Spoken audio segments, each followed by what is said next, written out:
Ang pagpapalaki ng isang bata ay maaaring maging isang nakakapagod na pagsisikap na nangangailangan ng malaking pasensya at pag-unawa. Isipin kung gaano kahirap ang magpalaki ng isang batang may kapansanan. Ang video na ito na iyong matutunghayan ngayon ay magpapakita ng paghihirap ng isang ina na may anak na trisomy 21 o Down syndrome. Ang mga layunin ng video na ito ay una, malalaman kung ano-ano ang mga problema patungkol sa burden of care para makaharap ng isang magulang na may anak na may trisomy 21.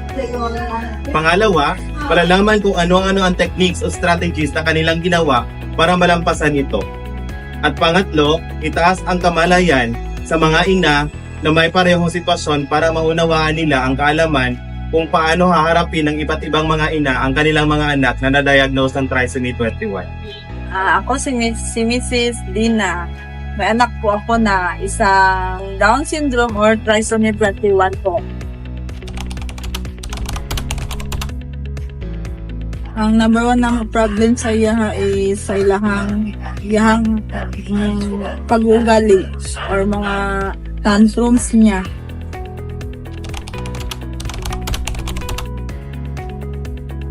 Na-handle na mo ang problem sa iya is patient lang. Patient and love. Patient na every time na gusto niya na gusto namin na hindi na gusto, kailangan talaga yung patient. Specific assistance sa pag-aalaga. Kailangan mga medical po. Sa therapy, medication, sa mga niya kanang financially number one kay syempre kay nataghan mo pud sila upuan pag magsakit, tapos lisod pud na siya pa inamunog tambal, number one jud na. Successful means the way siya na healthy siya, kayahang health, tapos siya, labing ko siya na bata. Panagsa ka na, kinahanglan hindi mo siya nga hulaton kung kano saan niya gusto para dili jud mo mag-away. Nana. Message tampo no para sa mga mama na anak na Down syndrome para sa akong anak. Kailangan lang din natin sila mahalot. Mahalo natin sila gawin na gilab na to atong mga normal na mga bata, na mga anak. Kay kinsa pa may mag-love sa ilaha kung dili nato sila, kita mismo dili nato sila love. Tinanglan gid nila og love. Kay the way sa iba na tao, iba magud ang pagtanaw nila sa ating anak. Mao nga kita dapat as parents, love nato sila. Nga makita sa ubang tao nga isa ginana atong anak, kinalove kita nato siya. Og kinanglan pud naton og patient the way nga sila, ila attitude. Kay kami, as parents na, kung pwede pa lang, tag-kilometro gid ng imong pasensya para kung dili mo siya mabunalan or something, kinahanglan yun. Number one gid kung love nimo sila, syempre kung love nato sila, alagaan magid nato na sila. Alagaan nato sila og i-care nato. Para siguro sa ato government, kinanglan po nato sila isigang attention na ay mga medical, especially mga assessment test, tapos mga therapy na mas mura para gud sa ilaha. Kaya para sa amuan ng mga pobre lang ng mga tao, dili man gud niya ka-afford. Number one, ang therapy, kaya syempre balik-balik. Pila ka session, is mahal siya. Assessment, mahal food, tapos sa mga medical food nila, naapod na sila yung mga pasalamat gani ako anak kay dili siya ingon na kanang siya maintenance.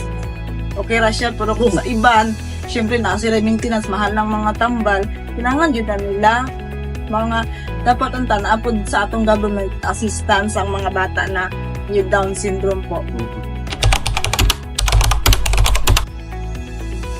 Di lang po nila ipapil sa mga bata, nakakaiba sila. Tinuloy special sila pero bata man po din sila.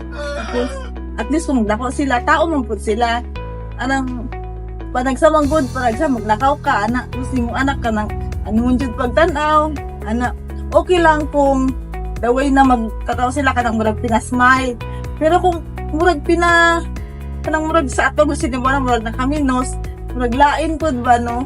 Muna siya dapat, unta, fair lang kita. Bisan mga Down syndrome na sila or mga nana sila tayo sumikitiwang.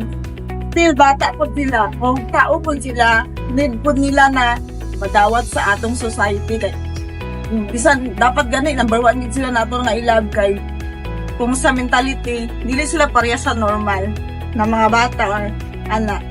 Mga kinahanglan nila og guidance sa ato.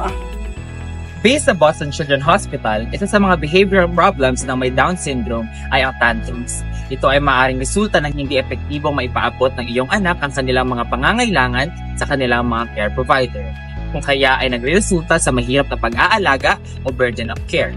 Gayunpaman, maraming solusyon ang pwede nating gawin tungkol dito, gaya na lamang na pagbibigay ng mas mahabang pasensya at pagmamahal na sinasabi ni Mrs. Dina.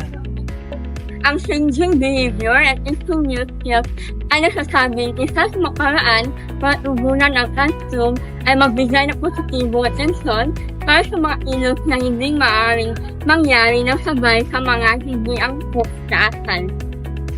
Halimbawa, kung madalas mag-tantrum ang iyong anak, purihin mo siya kapag siya ay tahimik na naglalaro at gumagamit ng normal na tono at boses habang siya ay naglalaro.